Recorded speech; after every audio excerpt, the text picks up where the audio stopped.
বন্ধুরা, পাঁচফোড়ন with Moumita YouTube চ্যানেলের আজকের আরেকটি ভিডিওতে আপনাদেরকে স্বাগত। আজকে আমি আপনাদের জন্য নিয়ে এসেছি একটি রাজনৈতিক খবর। এখন যেটা আপনাদের সামনে বলার জন্য আমি চলে এসেছি সেটা হচ্ছে আনন্দবাজার.com থেকে একটি সংবাদ ২৭শে মার্চ ২০২৬ ১১টা ১৭ প্রকাশ হয়েছে। আপনারা হেডিংটা দেখতেই পাচ্ছেন। আনন্দবাজার.com থেকে এই খবরটি প্রকাশিত হয়েছে। খবরটিতে লেখা আছে, মমতার বিরুদ্ধে চার্জশিট দিতে রাতেই কলকাতায় শাহ। শনিবার নিউ টাউনের হোটেলে শ্বেতপত্র প্রকাশ, ফিরে যাবেন দুপুরেই। যেখানে বলা হয়েছে শুক্রবার রাতেই কলকাতায় চলে আসছেন কেন্দ্রীয় স্বরাষ্ট্রমন্ত্রী অমিত শাহ। শনিবার নিউ টাউনের হোটেল থেকে বিজেপির চার্জশিট প্রকাশ করবেন তিনি। তারপর দুপুরে আবার ফিরে যাবেন। চার্জশিট প্রকাশ করার জন্যই তার এই ঝটিকা সফর। বিজেপি সূত্রের খবর, শুক্রবার রাত 9:30 নাগাদ দিল্লির সর্দার প্যাটেল মার্গের তাজ প্যালেস থেকে রওনা দেবেন শাহ। জেনারেল অ্যাভিয়েশন টার্মিনাল 4 থেকে তার বিমান ছাড়বে রাত 9:55। কলকাতা বিমানবন্দরে সেটা পৌঁছাবে রাত 11:40।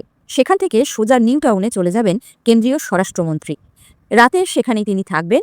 বিমানবন্দরে তাঁকে স্বাগত জানাতে যেতে পারেন রাজ্যের বিরোধী দলনেতা শুভেন্দু অধিকারী, রাজ্য বিজেপির সভাপতি শ্রমিক ভট্টাচার্য, কেন্দ্রীয় মন্ত্রী সুকান্ত মজুমদার সহ দলের শীর্ষ নেতারা। শনিবার বেলা 12টা থেকে অমিত শাহের কর্মসূচি শুরু হওয়ার কথা। নিউ টাউনের ওই হোটেলে একটি সাংবাদিক বৈঠকের আয়োজন করা হয়েছে। তা চলবে বেলা 1টা পর্যন্ত। 1:05 তিনি হোটেল ছাড়বেন। কলকাতা বিমানবন্দর থেকে তার বিমান দিল্লির উদ্দেশ্যে রওনা হবে 1:20। শাহ জেড প্লাস ক্যাটাগরির নিরাপত্তা নিয়ে থাকেন। কলকাতায় ঝটিকা সফরে তার সঙ্গে থাকবেন নিরাপত্তারক্ষীরা। পশ্চিমবঙ্গ পুলিশ এবং কলকাতার পুলিশকে প্রয়োজনীয় সহযোগিতার নির্দেশ দেওয়া হয়েছে স্বরাষ্ট্র মন্ত্রকের তরফ থেকে। বিজেপি এখনও সব কেন্দ্রে প্রার্থীর নাম ঘোষণা করেনি। 19টি কেন্দ্র এখনও বাকি আছে, তবে সর্বত্রই পুরো দমে প্রচার শুরু হয়ে গিয়েছে। বৃহস্পতিবার এবং শুক্রবার রামনবমীর উদযাপনকে কেন্দ্র করে পদ্মশিবির প্রচারের কৌশল নিয়েছে।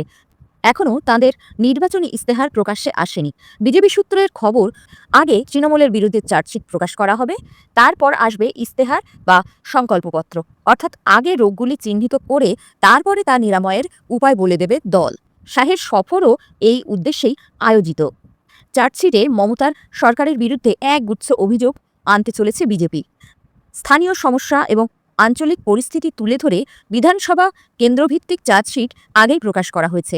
এবার গোটা রাজ্য নিরিখে অভিযোগের শ্বেতপত্র প্রকাশ করা হবে।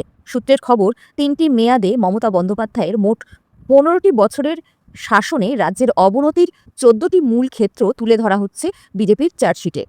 শুধু মমতা নয়, বিজেপির অভিযোগপত্রে একই সঙ্গে কাঠগড়ায় তোলা হচ্ছে অভিষেক বন্দ্যোপাধ্যায়কেও। শনিবার সেই অভিযোগনামা প্রকাশ করে রাজ্যে বিজেপির নির্বাচনী প্রচারে আরও গতি এনে দেবেন শাহ।